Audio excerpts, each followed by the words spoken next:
18, text 20. Maharaj Parikshit cursed by a Brahmin boy. Etava talam nanu suchinana gunar asamyana tishayan asyasya hidvetaram prartayato vibhutir yasangri renum jusate nabibsho. Translation. It is now ascertained that He, the personality of Godhead, is unlimited, and there is none equal to Him. Consequently, no one can speak of Him adequately. Great demigods cannot obtain the favor of the goddess of fortune, even by prayers. But this very goddess renders service unto the Lord, although He is unwilling to have such service. Purport by His Divine Grace, A.C. Bhaktivedanta Swami Srila Prabhupada. The personality of Godhead, or the Parameshvara Parabrahman, according to the Shrutis, has nothing to do. He has no equal, nor does anyone excel Him. He has unlimited potencies, and His every action is carried out systematically in His natural and perfect ways. Thus, the Supreme Personality of Godhead is full in Himself, and He has nothing to accept from anyone, including the great demigods like Brahma. Others ask for the favor of the goddess of fortune, and despite such prayers, she declines to award such favors. But still, she renders service unto the Supreme Personality of Godhead, although He has nothing to accept from her. The Personality of Godhead in its Garbhodakshayi Vishnu feature begets Brahma, the first created person in the material world, and from his navel, lotus stem, and not through the goddess of fortune, who is eternally engaged in his service. These are some of the instances of His complete independence and perfection. That He has nothing to do does not mean that He is impersonal. He is transcendently so, full of inconceivable potencies, that simply by His willing, everything is done without physical or personal endeavor. He is called, therefore, Yogeshvar, or the Lord of all mystic powers. Om Gyanatimirandasya Ganangana Shalakaya Chakshar Om Militam Jaina Tasmai Shri Gurave Namaha. It's an interesting point the Prabhupada is making. He's nothing to do does not mean He is impersonal. Because the vast majority of people, the consideration is that God is impersonal. In fact, the vast majority of all the religions consider God to be impersonal. In fact, some of the religions are so strongly advocating this idea that they even are willing to condemn people to death for advocating the idea that God has a form. It's so much entrenched in their own religious beliefs. And even amongst the vast majority of the Hindu population in India, they move towards the impersonal feature of the personality of Godhead. Even though they may, to some extent, celebrate days like Janmashtami and so on and so forth, but still, the basic concept is one of following Shankaracharya. Of course, Shankaracharya, he had the unenviable task of an incarnation of Lord Shiva. He had the unenviable task of re-establishing the Vedic principles.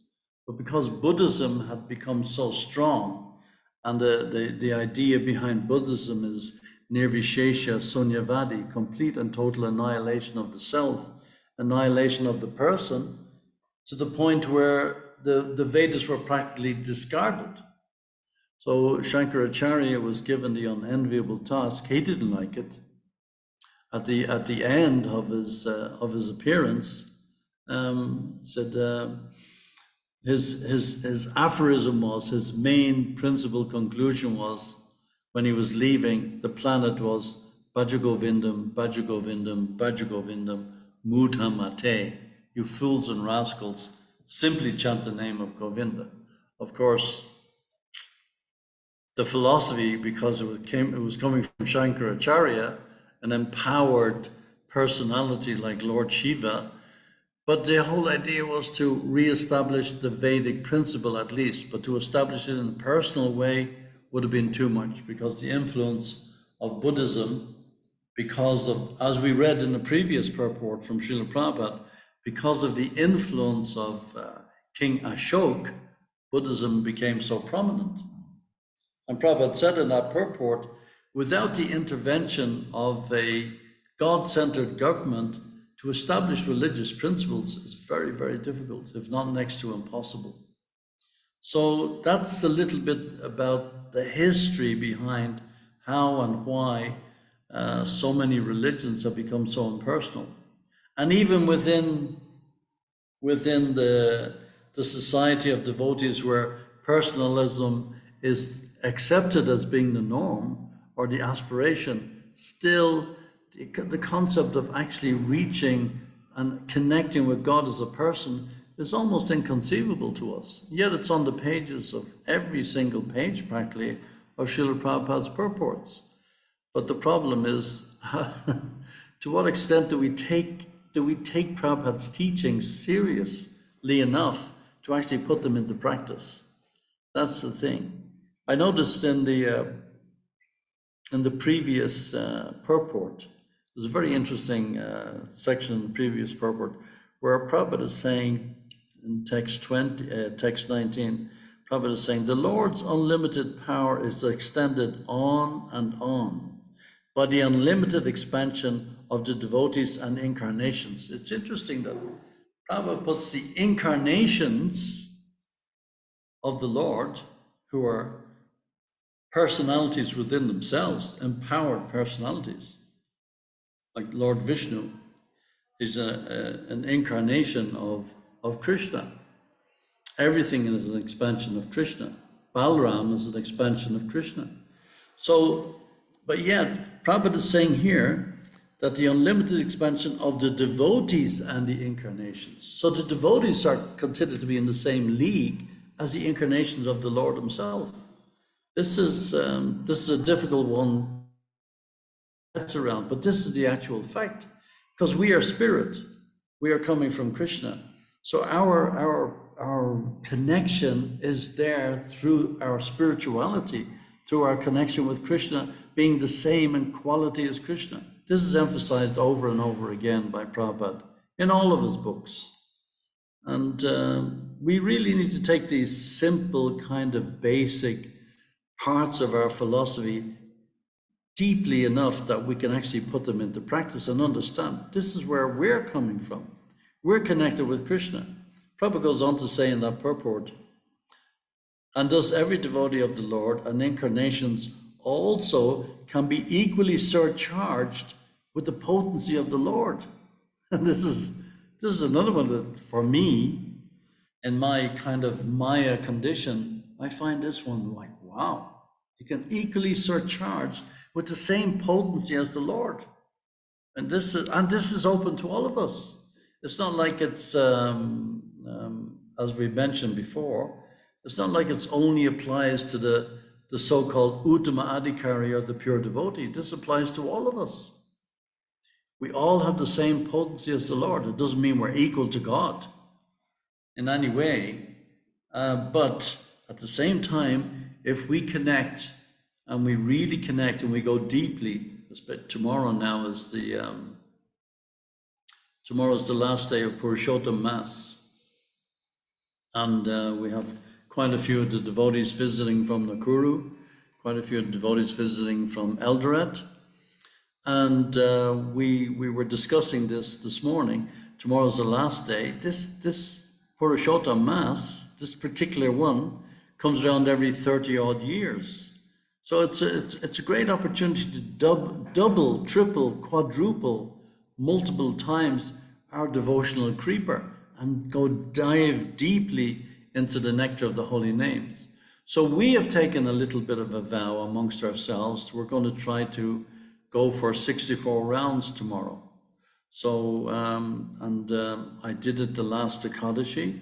64 rounds, and it was nice. What was interesting was it was almost effortless. I was thinking, wow, 64 rounds, I can barely manage 16. What to speak of 64? How is this possible? But when you get into the holy name, when you actually dive in and you really, really surrender to the sound vibration that's coming off your tongue, and make sure it enters your ear and into your heart, and you don't let it go into the ether by thinking of so many other things, as I do. As soon as I pick up my bead bag, the last thing I want to think about is the holy names that I'm actually chanting. So many other things come into my mind. My mind is completely blank otherwise until I pick up a bead bag. And then the whole problems of the world, my own little personal problems, all flood into my head as soon as the bead bag comes into my hand. And I start chanting on my beads. But if we make every single bead count, every bead, it really does make a difference. It takes a focus, it takes an endeavor, and it takes that, as Krishna says, dridha vrat. It takes a vow with determination to go for it. But it works, it does work. So I'm going to now try, for the second time in my life, to chant 64 rounds tomorrow. And I'm looking forward to it. It's a nice challenge. Like, there's a beautiful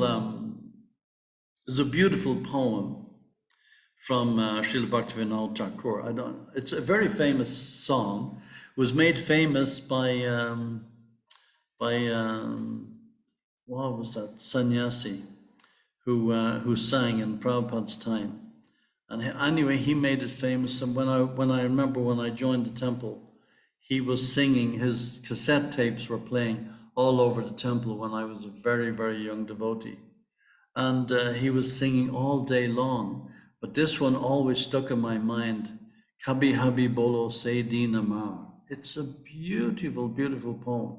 I mean, Srila Bhaktivinoda Thakur has written the most incredible poetry. I mean, Prabhupada really, really liked Shakespeare. Prabhupada liked Shakespeare a lot. And Prabhupada said, you know, Shakespeare, he may have had a very unusual use of the English language, but whatever his unusual uses, his idiosyncrasies were in his use of the English language, he's considered an authority. Similarly, with Bhaktivinoda Thakur, he sent a book called The Life and Precepts of Lord Chaitanya Mahaprabhu, that he himself composed and printed when he was a magistrate in Jagannath Puri in Orissa. And he sent that book to every major university and library around the world, just to just blindly put out the feelers, see what will happen, planting these seeds all over the world. The life and precepts of Lord Chaitanya Mahaprabhu, fairly deep stuff. I mean, we're talking about, you know, the essence of Chaitanya Charitamrita, which Srila Bhaktivinoda Thakur had rediscovered. It had been lost for such a long time, hundreds of years. And the Gaudiya Vaishnava tradition was kind of lost in the midst of time, in such a short space of time. Mahaprabhu had appeared only 400 years before Srila Bhaktivinoda Thakur. But the movement founded by Lord Chaitanya Mahaprabhu had gone into decline.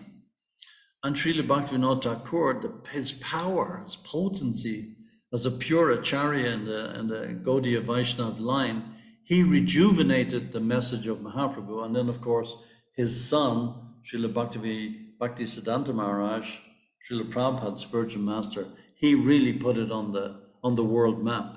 It was Srila Bhaktisiddhanta Maharaj who sent devotees to London in the 1930s. He sent devotees to Germany in the 1930s. They even met up with Hitler and met up with all these senior people in London, but they didn't really expand the movement. They came back really almost like a failure.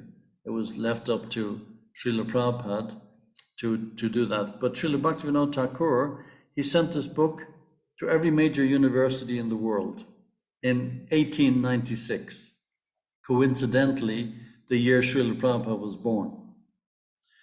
And of course, Srila Bhaktivinoda Thakur never met Srila Prabhupada, didn't know anything about Srila Prabhupada, but it is not a coincidence that that book was sent to every major university in the world in 1896. Everything is arranged by Krishna. And years later, when Prabhupada started ISKCON in 1966, of course his visa was on a limited time scale. The United States, they kept extending for 2 months, 2 months, 2 months, and eventually Prabhupada had to leave America. But he just crossed over the border with the arrangement of the devotees. He just crossed the border into Canada, and he stayed in Montreal, where he set the plan in motion to send the devotees to London, and then he met with George Harrison, and then from there, everything just took off. We got the manor, we got Berry Place, we found Radha Landanishvara lying in an Indian man's souvenir shop, and that's where the deities came from. But that came from Prabhupada instructing the devotees how to preach, how to chant, how to do kirtan, everything in a very urgent kind of a fashion. As Prabhupada said, when we're in a war, many of the officers, they're killed in the battle. And in a war, you have to have leaders, you have to have officers. Otherwise, the normal, ordinary, everyday troops, they don't know what to do. They need leaders, they need somebody to guide them. So Prabhupada said, what we're doing, in this situation in the West, where nobody is familiar with the Vedic injunctions, with Vedic principles, with how to live a life of suchi and cleanliness and sattvic life. So what we're doing, we're appointing officers and we're giving them battlefield commission. That was the expression that Prabhupada used. We're giving them battlefield commission. So he sent these couples off to London to start this movement. And while he was in Montreal waiting for his visa for America to be processed so as he could stay longer, he was only in Montreal for a month or two, while Mukunda Maharaj was processing the visa. The devotees were going around distributing the books as best as they could. That there was still that mimeographed, photocopied version of Back to Godhead. It wasn't the slick magazine that it is today. And while the devotees were going around, they were, selling the books to libraries, selling them to schools, and so on and so forth.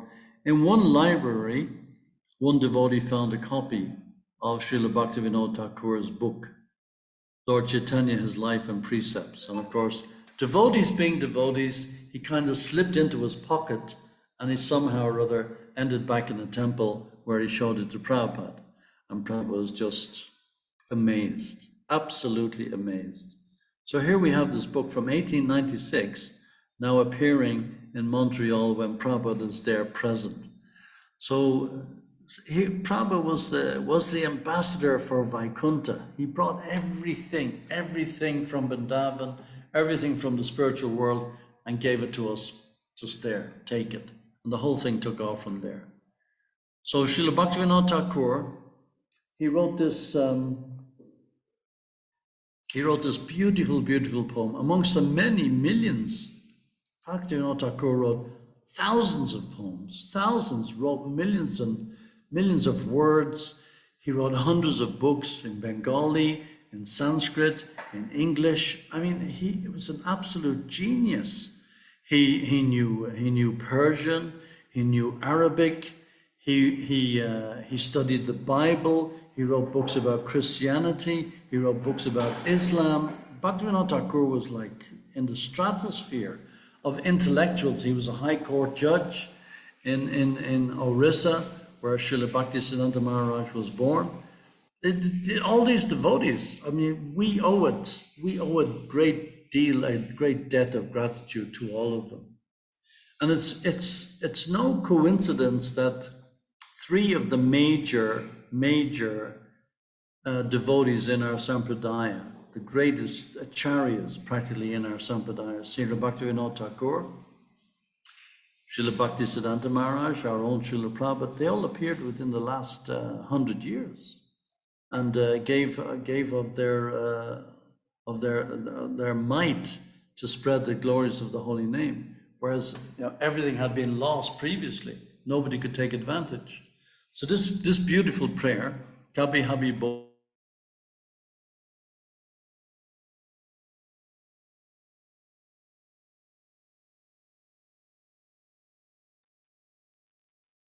Hare Krishna, is it my internet or is it Prabhuji's internet? Hare Krishna. It looks like it's Prabhuji's. Do you know the poem he's talking about? No, I don't, Mataji. And I have not heard about it. So just when he was about to tell us, this is it's a cliffhanger now for us. Anyway, maybe the internet over there in Kenya is not very decent, but we'll hold on. He's logged off. He might log in again.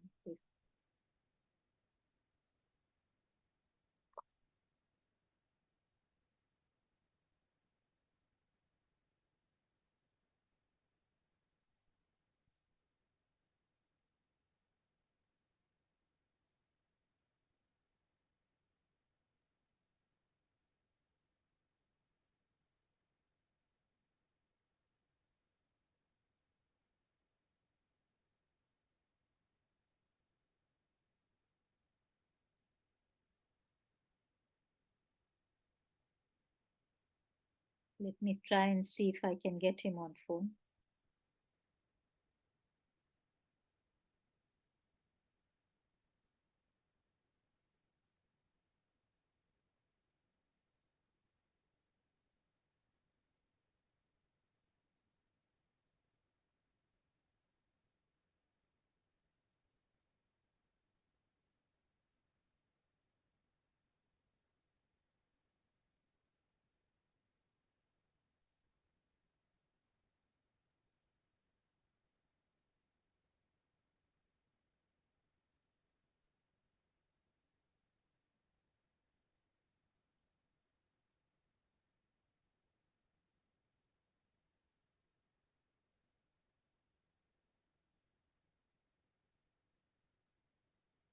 I think he has joined again.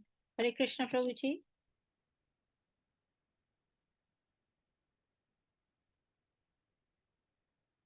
Hare Krishna Prabhuji.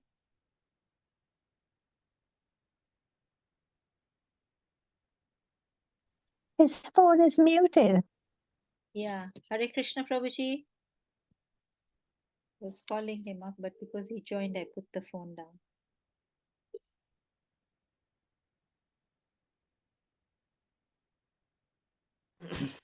Hare Krishna. Yes, Prashanatma Prabhu. Hare Krishna.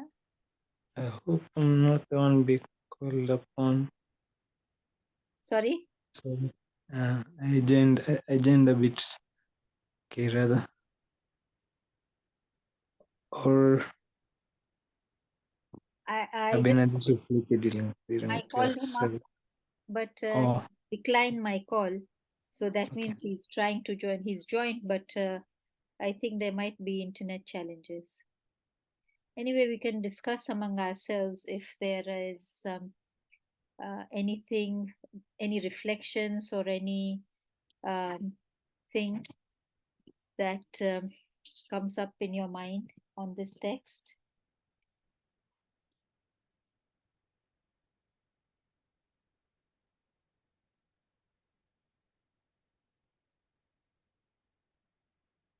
Anybody? Any questions, comments? Yes. Did he say that the Purushottama month comes every 30 years or it's every 3 years? It's every 3 years, but this one that has come is a special one. And this is what I Okay. understood from him, that this nakshatra, Haribol. Haribol, Haribol, Haribol. Prabhu, we lost you, Jai, but Jai, now sorry about that. that's okay. We were just asking ourselves, is it that this Purushottam Mass has come after 30 years? Usually it comes after 3 years, but this is a special one that comes after 30. Yes, yeah, this is a special one. It comes after I think it's 32 years. Good Akesh was saying the other day. When I was connecting, every time you were calling me, it disconnected me Oh, okay.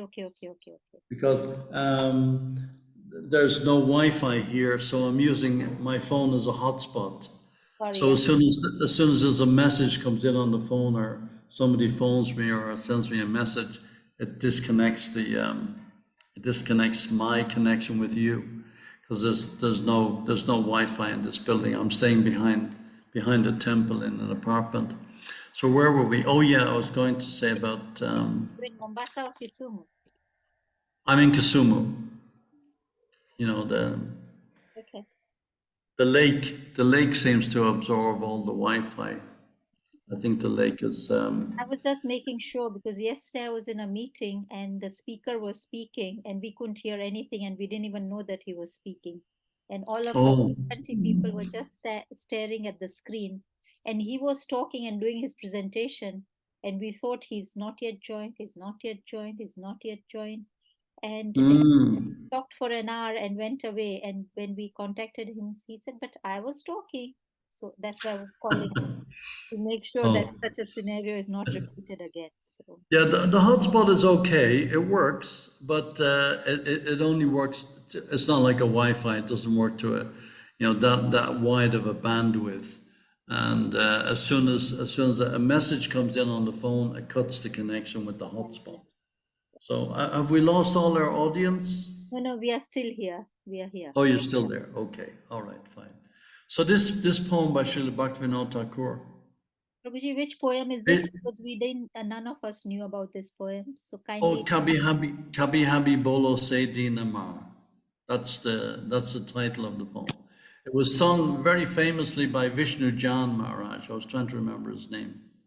And the first few verses are: when, oh when will that day be mine, when my offenses ceasing, taste for the name increasing? When, oh when, in your heart will your mercy shine? When, oh when will that day be mine?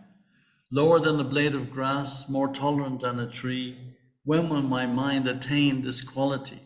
Respectful to all, not expecting their honor, then shall I taste the name's nectar sublime. When, oh when will that day be mine? Great wealth or followers, feminine beauty, I won't care for them or the comforts of my body. Birth after birth, give me, O Lord Chaitanya, causeless devotion to your feet divine. When, oh when will that day be mine? When will I utter Krishna, Krishna, Krishna, with words choked up and shivering body? When will I be trembling all over, lose bodily color, tears pouring from my eyes? When in Navadweep along the Ganges bank, shouting Gaur Nityananda as a surrendered soul, dancing, chanting, running everywhere? When will I become half mad of mind? When, oh when, will that day be mine? When will Lord Nityananda show mercy upon me? When will I reject the world of Maya? Bestow unto me the shade of your lotus feet. Let the right to preach the name be mine. When, oh when, will that day be mine? I will beg, borrow, or steal the nectar of the name. By the name's effect, I will feel paralyzed. Oh, enjoyed of the nectar of the name, when will I touch your lotus feet till the end of time? When, oh when, will that day be mine? When kindness to all beings will be appearing, with free heart forget myself comforting, Bhaktivinoda in all humility praise, now I will set out to preach your order sublime. When, oh when, will that day be mine? So you see this appeal, it's an appeal. And we do this, at least we should be doing this every time we pick up our bead bag. We're pleading with Krishna. We're begging Krishna, please, please, Krishna, make me an instrument. Make me an instrument. Allow me to enter the nectar of the taste of the holy name sublime.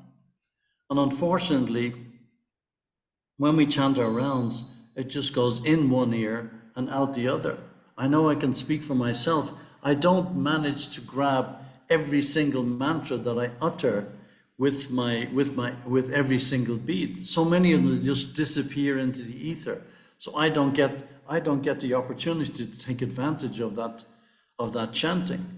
And here's Srila Bhaktivinoda Thakur saying, when will that day be mine when I do actually enter into the nectar of the lotus feet and beg for Krishna's mercy. What are we chanting? As Prabhupada translated the Mahamantra as, please, please, please, Krishna, make me your servant. Please make me your servant. Allow me to enter this nectarian world of Vaikuntha Loka, of Goloka Vrindavan. And that's our plea. That's all that we need. That's all we want from life. And we have this rare opportunity to hear the nectar of the holy name. And as Prabhupada is saying here in that previous purport, the Lord's unlimited power is extended on and on by the unlimited expansion of the devotees and incarnation. And thus every devotee of the Lord and incarnations also can be equally surcharged with the potency of the Lord. Equally surcharged.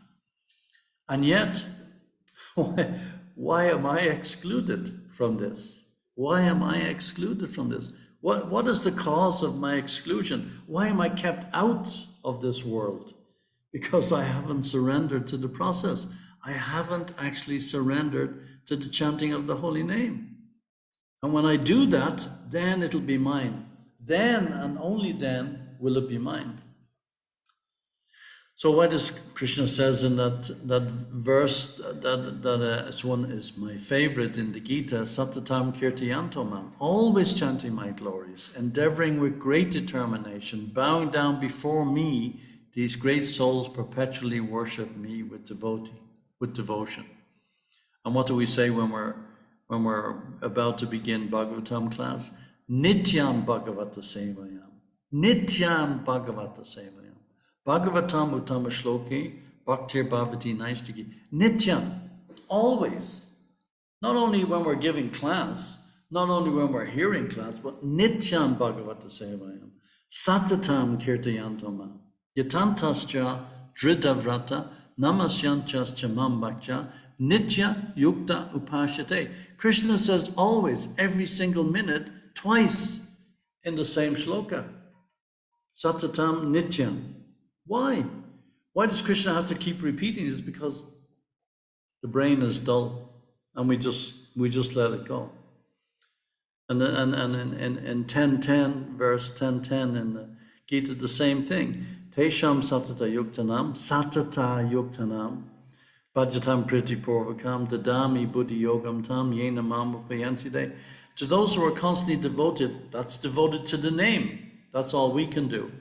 We can't, like Krishna says in the 1866, that just surrender unto me, I will give you protection, do not fear.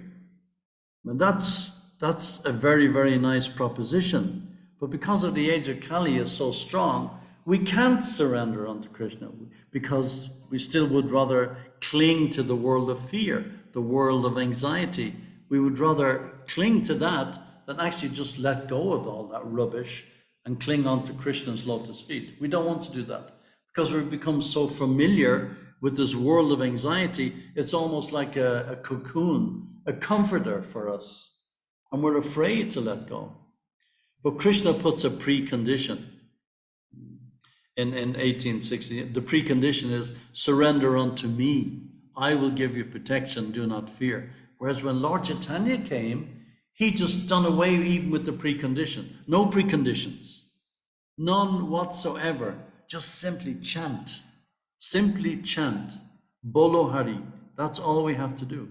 Harinam, Harinam, Harinam, Eva Kevalam. Kalon Ashteva, Ashteva, Ashteva, Ashteva, Ashteva, Ashteva. Why is it repeated 3 times? There is no other way. There is no other way. There is no other way. But we will find another way. We will root out and branch go to every corner of every single crevice in our house to find there's got to be something else I can do besides chanting. Surely there must be something more than this. But there isn't. There isn't. The key is in the chanting. And until and unless we learn to surrender ourselves to the power of the holy name, Krishna is powerful. Krishna is identical from his name. Prabhupada is saying in that purport, transcendently, the holy name of the Lord and the Lord himself are identical, being absolute. We have to be convinced of this. We have to be convinced, at least in theory. And then in theory, we try to put it into practice, and then gradually. With my case, it seems to take forever. I don't know when. I'm reflecting these words from Srila Bhaktivinoda Thakur. When, oh, when will that day be mine? Because it just, sometimes you get a small glimpse into the nectar of the holy name, like the other Ekadashi when we all tried to chant 64 rounds, and you get a glimpse, and it really takes hold, and it really makes a positive impression on your psyche in every way. But then of course it passes. We have to be doing it constantly, satatam kirtayanto mam, and take advantage of these months like this, these Ekadashi days, these days when we're fasting for different purposes like Janmashtami, and then dive in and really take shelter of the holy name of Krishna. Because the world in which it is going today, what is the alternative? Do we even have an alternative? Prabhupada is saying in today's purport, he has, speaking of the Supreme Lord, he has unlimited potencies, and his every action is carried out systematically in his natural and perfect ways. Natural and perfect. See, it has to be natural. When Krishna says in Bhagavad Gita, what can suppression accomplish? Suppression can't accomplish anything. We can't artificially try to be something that we're not. It doesn't work. It's simply a waste of time. But if we actually surrender to the process, Krishna in his mercy, it comes from Krishna. It doesn't come from me. The potency of the holy name is not coming from me because I chant and do inattentive chanting or whatever. The potency doesn't work. That mercy comes from Krishna. So what we're doing, we're begging for that mercy with every single fiber in our body, every single fiber in our mind, our intelligence, our whole psyche. We're begging for that mercy from Krishna. Please, please, please, Krishna, give it to me. Please, I need this. There's nowhere else for me to go. So Prabhupada is saying here, he has unlimited potencies. His every action is carried out systematically in his natural and perfect ways. Thus, the Supreme Personality of Godhead is full in himself, and he is nothing to accept from anyone else, including the great demigods like Brahma. He doesn't need any of us. He doesn't need anything from any of us, nothing, except our love. That's what Krishna needs from us, our love. Otherwise, he's complete. He's completely perfect, Om Purnam, completely perfect in every single respect, except from our love. And that's a really nice way in which Prabhupada is phrasing it, that the expansion, the extension, the Lord's unlimited power is extended on and on by the unlimited expansion of the devotees and the incarnations. The Lord's unlimited power. So it's unlimited. But Prabhupada is saying here, the unlimited expansion of the devotees and the incarnations is extended on and on by us, the demigods, and everybody, and every single living entity in existence is connected with the Supreme Lord, and his unlimited potencies are extended on and on. Prabhupada is saying here. I mean, that's this inconceivable stuff. That's why Prabhupada says on so many occasions, but particularly in the introduction to Bhagavad Gita, Prabhupada says emphatically, we should scrutinizingly study his books. Scrutinizingly. Every single word of Prabhupada's words has power. Every single word is chosen to perfection. Like Shakespeare chose his words to perfection, and from there the whole basis of the English language has come about. But Prabhupada has chosen his words straight from Vaikuntha, dictated to Prabhupada by Krishna himself. Prabhupada said on so many occasions, particularly that occasion I mentioned the other day in the last class, where he said to Harikesh, I was waiting 3 days to find one word to fit the translation from Sanskrit, and I couldn't find that word. That's why I haven't given you a cassette tape that you can continue typing. Harikesh was worried, why are the cassette tapes not coming from Prabhupada? I want to type them up. Prabhupada said, I've been waiting for 3 days to find one word. One word. Every single word of Prabhupada's books has meaning. Every word. Because Prabhupada said, on many occasions, Prabhupada said, I didn't compile these books. That's why I read my own books, because every time I read my own books, I read my own purports, I'm amazed at where these came from. Because they're dictated by Krishna himself.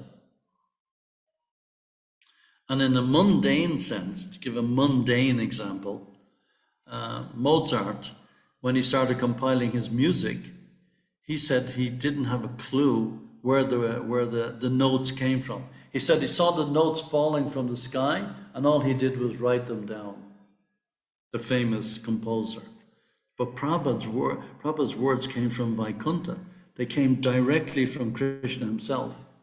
And we are here to take advantage of every single word that Prabhupada has given us. We have to take it to heart. We have to take it seriously. As Jesus says in the Bible, you know not the day nor the hour, I will come like a thief in the night. We've no idea when is our last second, when is our last moment. So we have to take advantage of every single moment that we've got. Prabhupada used to say again, don't waste time. Do not waste time. Take the value of this human form of life. Take the value of it. It's so valuable.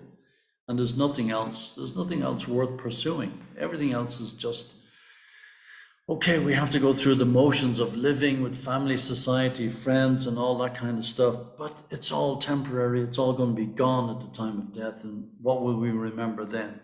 Will we be remembering Krishna, or will there be something else? That he has nothing to do does not mean that he is impersonal.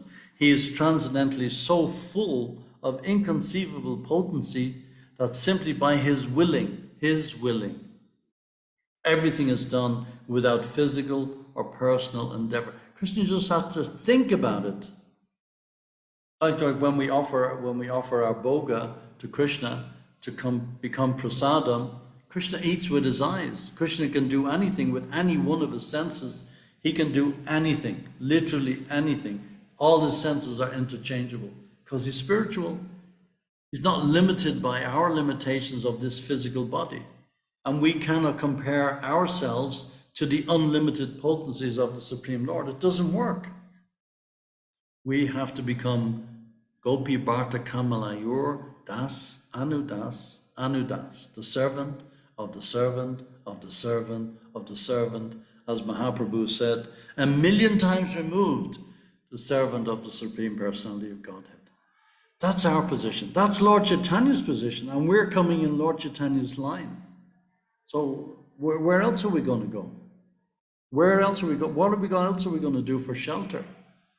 So we have to give up these dictates of the mind, give up the dictates of the senses, give up the dictates of the false ego, whatever position we think we have in society. Forget about it. Just forget it. Just surrender to the holy name. Become like a madman, as Bhaktivinoda Thakur says in that poem. A madman simply chanting on the banks of the Ganga. That's what he's aspiring for. Everything is done without physical or personal endeavor. He is called, therefore, Yogeshvar, the Lord of all mystics. Yogeshvar, or the Lord of all mystic powers. Srila Prabhupada is saying in the purport. So I'll finish there. It's almost 5 to 9. And I'm sorry for rambling on. I'm sorry for the disconnection. It was Kirtika's fault. She's calling me night and day, disconnecting my hotspot, which is very weak to begin with. Anyway, thank you very much for listening. I hope there might be some comments or questions. Thank you very much. Haribol. Thank you very much, Prabhuji, and sorry for keeping on calling you up. And I take the blame. So May God forgive you. I apologize to all the So devotees. there better be cake left over when I get back to England to make up for all of this. Okay. Any questions or comments? Yes, Hare Krishna Prabhuji. Right. Haribol. You certainly do not rumble on because, I quite like the idea of your challenge of 64 rounds. But when I think about it, if I do 16 rounds, it takes me 2 hours. So are you looking at about, if I try to do that, I'm looking at 8 hours tomorrow. Is that right? Well, yeah, it normally takes me around 2 hours to do my 16 rounds. That's true. On the last Ekadashi, when I did 64, I said, at the end of the 16, I said, well, I may as well just continue because we skipped breakfast anyway, and some of us were not eating at all. So I said, I may as well just continue. And before I knew it, I had another 16 rounds done. And I think it took me a lot less than 2 hours to do the second 16. And then I just got into the flow of it, and I just kept the bead bag in my hand all day. And before I knew it, wow, 64 rounds was done before the evening arti. And I was in the temple attending all the programs. I think we had a little bit of lunch, but very light. And it can be done. I mean, it was Srila Prabhupada's vow to Srila Bhaktisiddhanta Maharaj that he chants 64 rounds a day. That was Srila Bhaktisiddhanta Maharaj's standard. And of course, when Prabhupada tried to introduce that in New York, everybody freaked out. It just didn't work. Prabhupada said, okay, 32, that's the minimum. So then they tried 32, that didn't work either. It just couldn't be done. So then Prabhupada said, okay, 16, absolute rock bottom. But that was Prabhupada's mercy, but the standard is 64. In the Gaudiya math, in the Gaudiya Sampradaya, the standard is 64. But Prabhupada, because of his potency, if we're chanting 16 rounds, we get the same benefit as somebody who's chanting 64 because Prabhupada has invested his mercy to make the situation easier for us and who are coming after him, to make it easier for us to engage in Krishna consciousness. But the basic principle is, if you're observing the 4 regulative principles and chanting 16 rounds a day, as far as the scriptures are concerned, you're considered to be a human. It doesn't mean that you're even on the first rung of devotional creeper, but we're getting there. So to go for 64, yeah, it's an endeavor. I agree. It's not like water off a duck's back. But if we get up early enough, chant maybe 16 rounds before Mangal Arati, and it's a once in a lifetime opportunity to take advantage of this last day of Purushottam. And even if you don't make it, as Prabhupada said, failure is the pillar of success. In this endeavor, Krishna says in Bhagavad Gita, in this endeavor there is no loss or diminution, and a little advancement on this path can protect one from the most dangerous type of fear. So go for it. Even if you only do 32, or you do 20, or you do 18, it's still 2 or 3 more than you would have normally done. Is that okay? Yeah, but is it essential to chant loud? Because I'm just thinking, 64 rounds, yes, have a break in between, and so, but my throat and everything will dry up. Drink water. We're not doing nirjam. And no, it's not essential to chant loud, but we should chant in such a way that whatever sound leaves our tongue, it should enter our ear. We should be able to hear it. And that's enough. If we're chanting like Hare Krishna, Hare Krishna, Krishna Krishna, Hare Hare, that's enough. That's enough. As long as we can hear it, that's the main thing. It's not necessarily for other people to hear it. But if we chant with, there should be some audibility there. It should be audible. But besides that, no, there's no Lord Chaitanya said no hard and fast rules, just continue chanting. Thank you very much. Jai, Haribol. I find when I cup my mouth, then I can hear myself even if I'm chanting very slowly. So Yes, yeah. I find myself, of course, I'm a bit weird anyway, I'm Irish, so you have to make allowances for me. I find earplugs are great because you can hear yourself better when you have earplugs. yes, And then you can really hear, even if you chant almost inaudibly to the outside world, if you have earplugs, wow, you hear everything clear, clear. But you know, that's me. I don't always use earplugs, but when I really want to focus on my rounds, then I use earplugs, and that's my little tip. that's true. That's really true. Purusha. Any other questions or comments? We are almost coming to a close now. Okay, if there are no questions or comments, can I request Pramila Mataji, is it possible for you to close the session today, please? Yes, Mataji, I can try. Prabhuji, thank you so very much. You know, I always find that whatever discourses I listen to of yours, very motivating. And it's so always refreshing to hear about Srila Prabhupada. And there's always something I take away from your discourses. So you certainly don't rumble on. Um, you know, so I personally really enjoy your discourses, and to all the devotees who are present here today, I'm sure they're grateful as well. And Thank you. Thank you very much. it's so nice of you to tell us about.